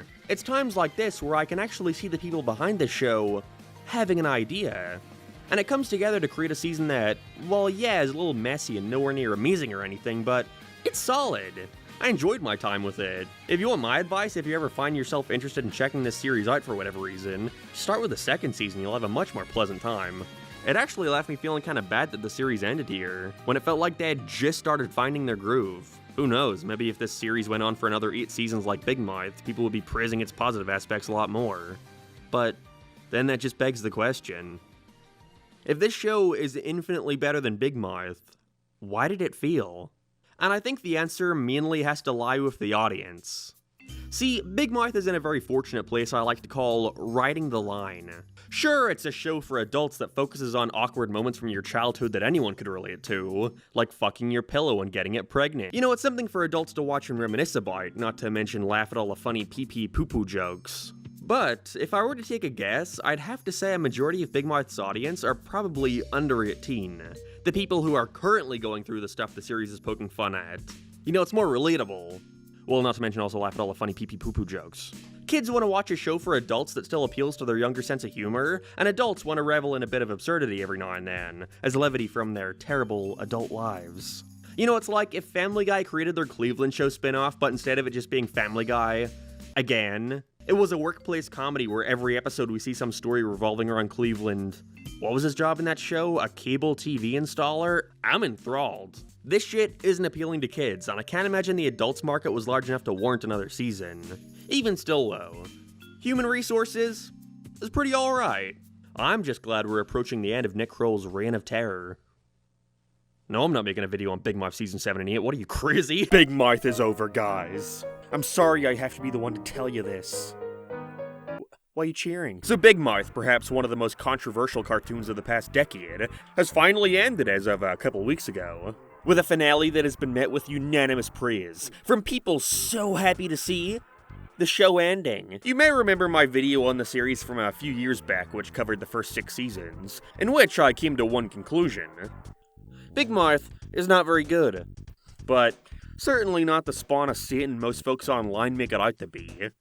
Yeah, for all its many, many faults, such as its unappealing art style, abhorrent, often disgusting characters, and not feeling as if it could ever decide on what it wanted to be, oftentimes fluctuating from down-to-earth show about kids dealing with the changes that come with puberty and kids jerking off to their cousins, as well as extended sequences showcasing their genitals. There was always that spark of a good idea, that this show could have been amazing, that it could have been a fantastic outlet for teenagers to watch a show that says, hey, what you're going through is awkward and scary, but you know what? It's all gonna be okay. Then they introduce talking vaginas and kids jerking off to their dead grandparents, and it just leaves you feeling pretty gross. I was the target demographic for Big Mouth when it first premiered in 2017. Seems like 15-year-old boys take up a large majority of their target audience. At least I hope so. But for whatever reason, I just couldn't get into it. And by whatever reason, I mean the aforementioned jerking off to cousins. But no matter how I felt about it, there was no denying Big Mouth's popularity. For as much as the internet loves to shit on this show, there's a reason it managed to stick around for so long. And it was because of those people who did find it relatable and or funny. You weirdos. I'm kidding, of course. I'm pretty sure I talked about it in my original video. But I genuinely could see the appeal. I could see why kids watch it and feel like they finally have a show that doesn't shy away from the grosser, more taboo aspects of puberty. As well as adults who could watch the show and laugh, reminiscing about how it was when they were teenagers. Did I like it? Nope. But that's not to say I didn't see why people did. I think I ended that video proclaiming that Big Mouth was here to stay. Hate it all you want, but it's Netflix's moneymaker. Not only did they have a solid 6 seasons under their belt with the promise of more to come, but they also had a spin-off underway, Human Resources, which I also made a video about.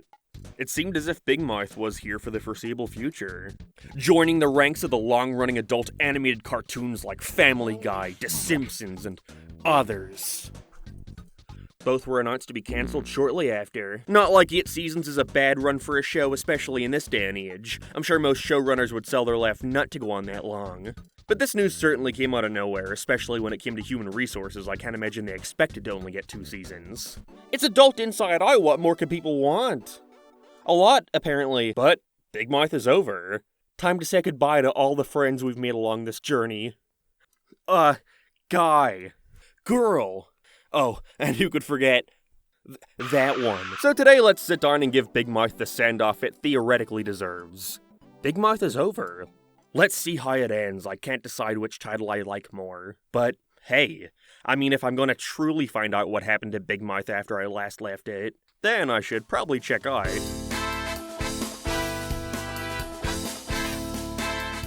Ow, fuck. Ow. Ooh, you have a hard head. Yeah, and a big mouth. When watching Big Mouth for the first time in a few years, 2 thoughts immediately came to my head. 1, God, I forgot how annoying Nick Kroll sounds. And 2, I do not remember a goddamn thing that has happened in the past 6 seasons. Thank Christ they give us a recap, because otherwise, I may as well have not even watched the show before. Last time we saw our cast of Last time we saw our cast of characters, the major 2 things that happened were Jay and Matthew, yeah, I think so, have broken up while Missy finds out her boyfriend is asexual and has to deal with that. Not that it really matters much because this season does not give much focus to either of these 2 plot points. Instead, this season can be split up into 3 major story beats. The kids getting ready to graduate from middle school, their summer vacation, and finally them entering high school. They make such a big deal about the new storytelling possibilities that comes with this new shakeup that it leads me to believe they were not informed of their upcoming cancellation until it was too late. Season 7 isn't the focus of this video. I know we are all just dying to know how the final season was, including the much-anticipated finale of Big Mouth. So I'll just give a quick rundown on what happens with each character this season that's worth talking about. There are some who have next to nothing going on. I still hate Lola. Nick, our main character, who's also consistently given the least amount to do, has an arc that mainly revolves around this new girl he meets after being sent to a fancy rich kid school as a punishment for some reason. She's kinda evil and only really looks out for herself. But he falls for her and ends up wanting to stay at the school instead of going to the high school the rest of his friends are heading to. I appreciate us getting to see things from her perspective as well as Nick's. You know, she's not completely one note. Instead, we see her interacting with her own hormone monstrous, Megan T. Stallion. We learn that for a bit she does believe she might have feelings for Nick that she may want to pursue, but consistently finds herself not being physically attracted to him, and instead wanting to go out with this other guy, which obviously makes Nick jealous. It's not a bad storyline, and I can appreciate what they were trying to do with its conclusion, where they finally hook up but both find the situation uncomfortable and put a stop to it. Even if it is another instance where the show unnaturally slips into education mode, where the characters start talking like they're in a PSA. It's okay if you don't want to do this anymore. You can tell them to stop anytime you want, even after saying it was all right in the moment. It's your body, and you can do what you want with it. Like, sure, that's a good lesson, but I don't know, there has to be a more subtle way to get this across. Then again, this show's target audience is 12-year-olds, so You know what? Never mind. Forget that last point. After this interaction, Nick heads to his new school and finds out that the girl no longer wants to talk to him, and she's never heard from again. Remember that ghost in his attic? He gets like a small cameo in this entire season despite being the mean person he'd seek guidance from early on. It really feels like they just don't know what to do with Nick half the time. Jessie, on the other hand, okay, she also doesn't have much going on. In fact, she has so little going on that I had to take a look at my notes to see what she was up to, only to realize that none of my notes for the entirety of Season 7 mention her. Which is bizarre because, like, she was there, I think. The only thing I remember from her in this season is her involvement in a pretty good episode starring Matthew. He also, surprise surprise, doesn't have a whole lot going on this time around. But I don't really mind, as he did get one standout episode, which ended up being one of my favorites. She's hanging out with him and his little sister, where she slowly discovers that none of Matthew's siblings know he's gay, and that it's something his parents are actively trying to keep a secret as to not encourage them to do the same. I enjoyed them presenting this as something he didn't want to rock the boat on. The previous seasons made a big deal of him coming out to his parents and them accepting him, and so I liked the angle that he was treating that as enough of a victory. So much so he'd be complacent with them hiding it to the rest of their family, before he finally realizes how fucked up that is and calls them out on it, and so they make it up to him by telling all their kids that Matthew was gay, and that's A-okay. It's a nice little episode and made me appreciate the times where they don't feel the need to have these endless season-long story arcs. This is also seen with this kid, Caleb, I think is his name. He was always lurking in the background of this series, chiming in with a line here and there. But this season they give him a lot more spotlight, in which they make it pretty clear that he shares a lot of traits associated with autism, as we see him start to freak out over his back-to-school shopping not going exactly the way he had planned, and getting anxious after being put in uncomfortable social situations he doesn't know how to handle. This is another episode I thought was pretty alright, aside from the B story of Andrew learning how to stick his finger up another guy's ass. Yep. During all this, Missy, who always feels so separated from the rest of the group, has to come to terms with the fact that her relationship with her boyfriend will not last the summer, never mind into high school, and eventually gaining a new monster, Dread, who makes her terrified to start her first day. I like what they were going for here, but I find the conclusion pretty terrible, where after her parents realize that she's been faking sick because of her fears of going to high school, they decide they'll just homeschool her. Yeah, that's good parenting. Key in, I'm sure it'll work out well. Other than that, Missy doesn't have a whole lot going on. It's funny, it took me trying to write something comprehensive about any one of these character arcs to realize that every goddamn character in this show has the same level of unimportance. All except Andrew. He, comparatively, has always felt more like the main character to me. Which is conflicting because he's without a doubt the character who has the most growth to make. He's without a doubt the character given the most screen time, facilitating said growth.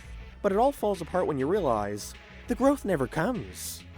I cannot remember how many times it's happened because this series is a goddamn blur to me, but I feel like they've tried doing the Andrew tries to stop being gross and a pervert thing countless times, and it always goes the same way no matter what, even if you add minor differences into the setup every time.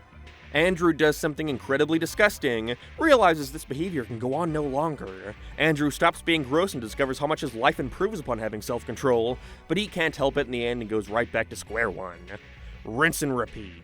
Obviously, in any kind of episodic sitcom this would be expected, but Big Mouth wants to have the illusion of growth. And so when they continue to do the same shit with Andrew over and over again, yet want to act like there is any kind of progression whatsoever going on, it just gets old.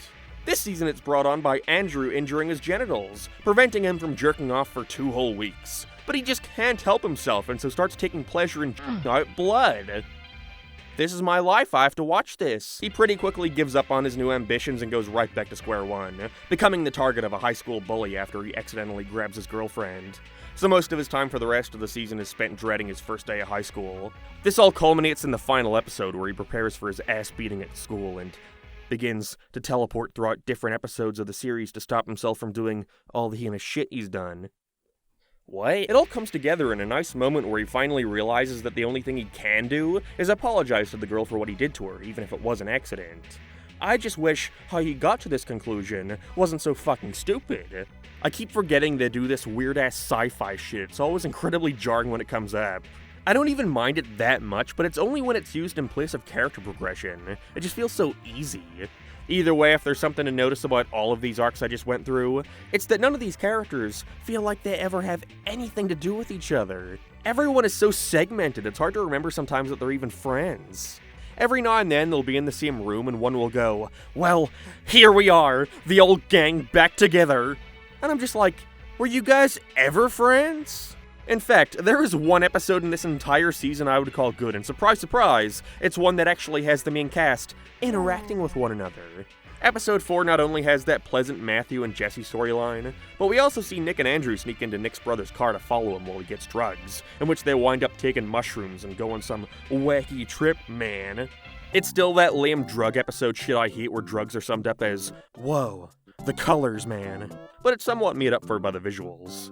It's odd, when they do shake-ups with the animation like this, I sometimes forget that I'm not watching something that's this visually appealing all the time. I also forgot that they would do these gimmick episodes every season. This time it's Connie and Maury talking about the experiences of kids going through puberty all over the world.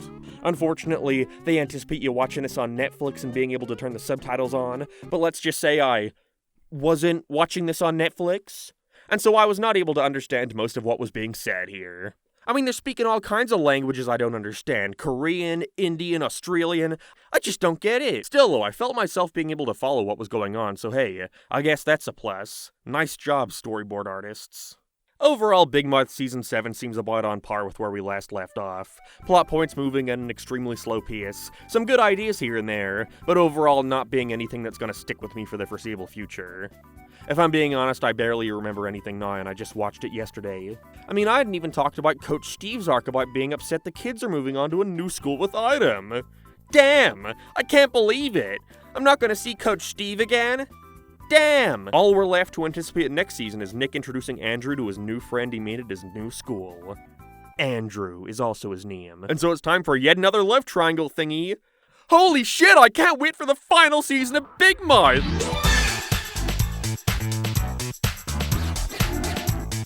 Welcome back, friends, to the final season of Big Mouth. Okay, so at the very least they were aware this would be the final season. They fucking mentioned it enough throughout these last 10 episodes. Given how much they're bringing up, you'd be surprised to hear that this season, for the most part, is pretty uneventful. Unless you want to count how much they bring up Sonic the Hedgehog's dick in episode 2. Dude, come on. Don't you want to be in a sexually charged atmosphere with Sonic the fucking Hedgehog? I don't know, man. But no, the characters aren't really given any kind of meaningful send-off. If anything, I'd describe this season as more of the same. Even if there is an effort to evolve these characters into more adult situations. They even immediately bring Coach Steve back, now acting as the school nurse. And so there literally is no difference in the kids now being in high school. It doesn't feel like anything has changed. I think it mainly falters from the fact that the show never really pulled any punches before, and started things at 11 in the edge scale from day one. And so having epic storylines about the characters smoking weed isn't that exciting when they were already smoking it when they were like 12. They've already, unfortunately, been having sexual encounters and stuff like that, so Jesse getting a cool new weed-smoking boyfriend doesn't seem like very much of a leap. There's no story in this season they couldn't have told with the kids being in middle school, because the show has never shown any kind of restraints on what topics they can cover. If there's one thing I can give them, it's that when retreading these plot points, they at the very least attempt to expand upon them more, often coming to relatively satisfying conclusions. For example, I'll start with Jessie. In this new school, she gets in with this crowd of kids who just sit in the bleachers smoking weed all day. Sounds like paradise. Which she joins in on before getting concerned about whether or not she's smoking too much of it, as it's causing her to have a more fuck-it attitude towards her responsibilities. Even her depression creeps its head around again, with her also smoking it to avoid having to confront any of those feelings either. It leads to a sweet conclusion for her character where she learns that she needs to consider more what her boyfriend is feeling, that he's a person with his own emotions too, and that the best way to solve her issues and anxieties, or even anger, is simply by talking about it and communicating, as well as the fact that she can't try to simply get rid of her depression, that it'll always be a part of her, and instead of fighting it, she should try to understand it more to better deal with it in the future. All in all, I'd say Jessie is the best arc of the whole season. There's a big focus on compassion towards the end of the season, with each character having done something selfish or irrational without considering how their actions affected other people. Usually I'm annoyed when they randomly decide the kids can see each other's monsters, but here it works completely. Since the monsters are, generally, designed to only reinforce whatever the person is already feeling, it makes sense that they're able to get a quick glimpse into whatever the other person is dealing with by simply putting themselves in their shoes for a second. It works! Metaphorically. Interacting with them is still dumb though, it's so fucking stupid they get to introduce each other to their monsters, that sucks so hard. Missy quickly learns that being homeschooled is not the way to go, and so joins with the rest of the gang in their high school, where she's immediately intimidated since everyone has already had the time to find their cliques. With this, and help from Andrew of all characters, she's pushed into joining the robotics club with him, where she's also flung into a love triangle for the ages. It's one of the 3 plot points they know how to do in this show. Who will Missy end up with? Andrew or this guy? Because each character's arc revolves around compassion in some way, I'm realizing it's actually rather pointless to do some sort of in-depth discussion around each one of them. That or the show just really isn't that interesting. Missy flirts with Andrew to make that guy jealous and want to be with her, which Andrew doesn't realize, which makes Missy feel bad. I thought this was actually going in a fun direction when Andrew decides to get back at her by becoming best friends with her new boyfriend, but not much comes of it. She just apologizes and the two agree they can be friend and boyfriend with him at the same time, no duh. Frums? Why not? I mean, if Chris Pratt can be Mario, then maybe anybody can be anything? Nick by far has the biggest shakeup when in episode 3 he randomly has an overnight growth spurt and is suddenly the tallest kid in class. This is not a 1-episode thing, by the way. He stays like this the rest of the season. Honestly, it gives Nick the most to do in ages, so I'm all for it, even if it looks pretty fucking stupid. Especially after he loses his new friend, other Andrew, by episode 2, and so he too moves into the mean high school with everyone else. Makes me wonder what the point in this new school shit was in the first place. But Nick finds himself dealing with shit he hasn't before, mainly masturbating and... Nah, that's pretty much it. He has to learn to not jerk off so much, which is quickly dropped as all it does is lead into Nick's final storyline, where that popular girl from season 1 wants to be with him. He calls her an obscenity that he learned from watching a video, and he lies and tells everyone that she was in fact the one to call him it, which results in her becoming an outcast. It's just the same shit that happened in that first season where he and Jesse break up and he tells everyone that he was the one to dump her. I think so, I can't really remember.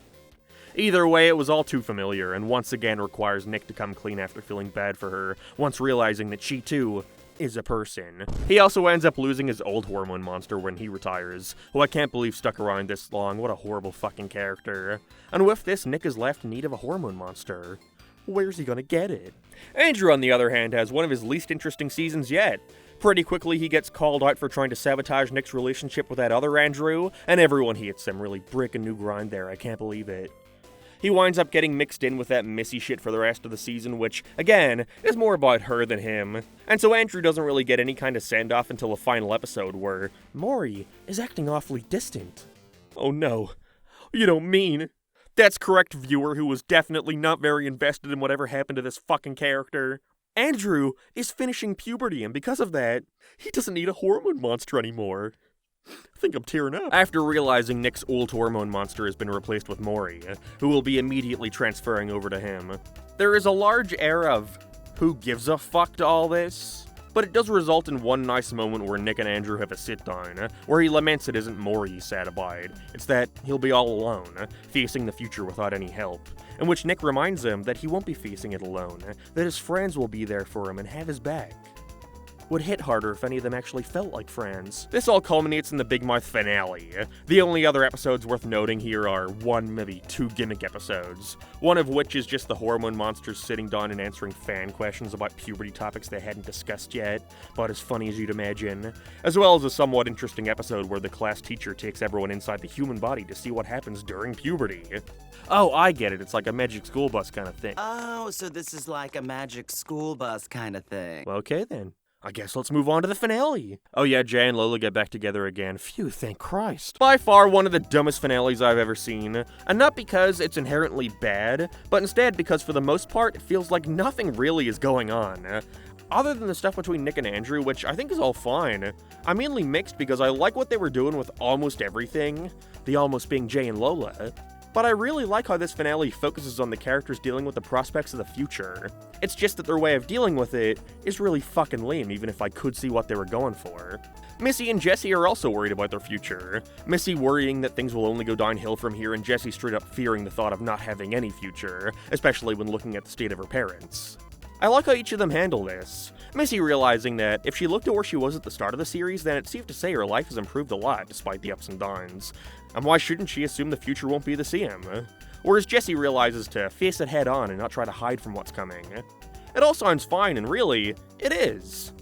What really confused me, however, was how they tried to shoehorn in the fact that this is indeed the finale.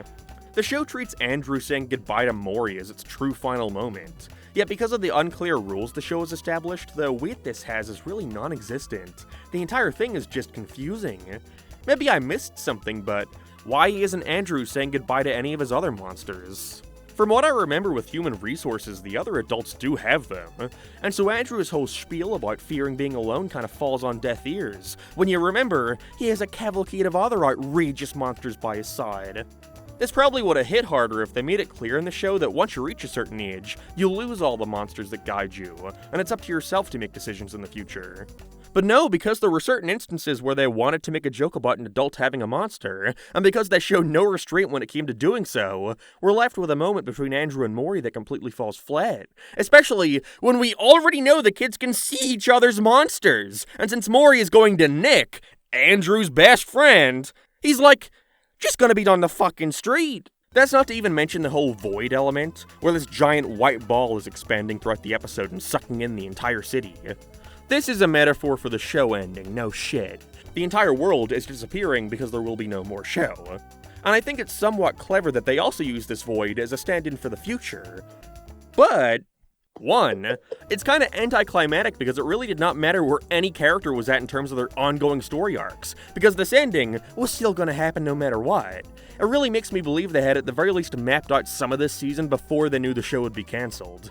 Any season of this entire show could have ended with the characters doing whatever the fuck they were doing. A big white void comes in and sucks them all away, and all we're left with is the future, man, wow. But, two, because this is also the finale and they need to give some kind of send-off to the monsters, we have this big shot where all the kids walk into the void and get sucked away as all the monsters we've met throughout the series wave goodbye to them in the background. I get it, I know why they wanted to have a shot like this, but in context to the show's universe, Andrew is the one losing just his hormone monster. As far as we're aware, he's the only one losing a monster. And so, like, why are they all waving goodbye? They're gonna be seeing their kids, like, right after this. Unless this is actually happening and it isn't a metaphor. Because the show does not know when to draw those lines. And so, is this something that happens to everyone in this universe when they reach a certain point in their life? No matter the age gap or maturity levels differing? I just don't know, and I can't imagine the writers knew either. I really think they could have just worked around this by having each of the characters throughout the season reach similar points of maturity, leading to this ending where all of them lose their hormone monsters. But I also understand that wouldn't have exactly worked either, as Nick just started going through puberty. I don't know, the show is a mess. I do not envy the writing staff. Overall, I think the team were just stumped on how to end this. If there's anything I can come away from Big Mouth thinking, it's that this is one confused show. It feels as if it never knew what it wanted to be. Edgy and irreverent, tackling the most absurd situations possible. Weirdly educational, giving kids insight into the changes happening to their body like an after-school special. Or somber and sweet, showcasing the bond of families and friendship being the most important thing in a kid's life. Not that the show ever needed to just be one of these three things, but it often felt like each of them were completely at odds with each other in how they were handled. Which, in the end, is a shame because the idea behind Big Mouth is genius. Having a show that personifies one's emotions during puberty.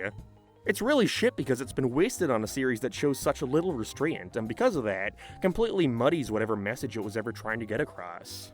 I'm sure fans of the show find this to be a heartfelt and satisfying conclusion, but that was not me.